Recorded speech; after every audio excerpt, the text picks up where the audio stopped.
après Vichy. Parce que justement, la République perd en 40, surtout la Troisième République est quand même. D'ailleurs, moi je vais te dire une chose, quand les gens sont nostalgiques d'une époque, c'est quelque chose que je remarque, ils sont nostalgiques du cliché de la Troisième République. Je ne Mhm. sais pas si tu le vois Mhm. toi aussi. Ok, ouais. Et donc, comment expliquer le renouveau républicain à partir après Vichy? Ah, là, c'est vrai que il y aurait beaucoup de choses et historiquement à dire, et là-dessus, moi, je ne suis pas un spécialiste de cette période-là. Mais en tout cas, la question s'est posée. Hein. La question s'est posée. La fameuse rencontre entre De Gaulle, le comte de Paris, un peu plus tard, etc., pour savoir alors on fait quoi? Est-ce qu'il y aurait possibilité de restaurer la monarchie en France? Bon, De Gaulle n'a pas eu les couilles pour faire ça. C'était pas possible. Parce que De Gaulle avait eu une subtilité. De Gaulle était royaliste dans sa jeunesse, faut l'oublier. Et De Gaulle a créé une république à son image. Il a créé un costard fait à sa mesure. Et c'est exactement ce qu'il disait à la fin de sa vie, sur le point de partir.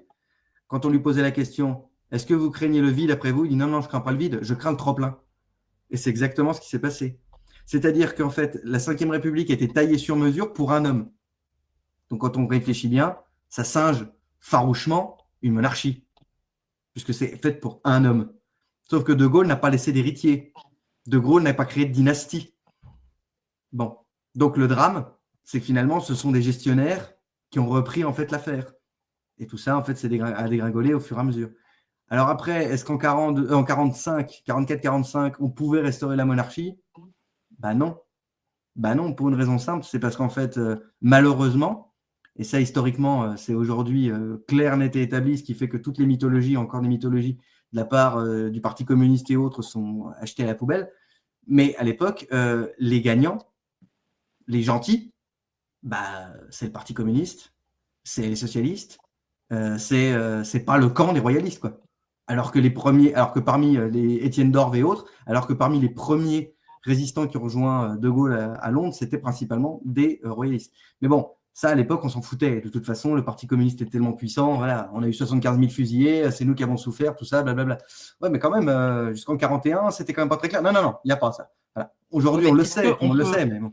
oui, mais est-ce qu'on peut, parce que pour rétablir une monarchie, il faut, j'imagine, sortir un héritier des Bourbons, un héritier légitime.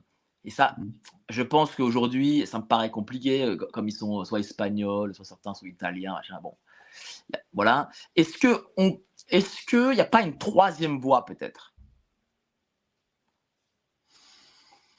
Alors là, tu me poses une colle. Écoute, là-dessus, moi, je n'ai absolument pas de réponse. Est-ce qu'il y a une troisième voie? Bah, beaucoup ont milité pour certaines troisième voies. Hein, d'ailleurs. Est-ce qu'on pourrait sortir en fait de la démocratie de marché et d'opinion? Est-ce qu'on peut sortir du système libéral dans lequel nous sommes?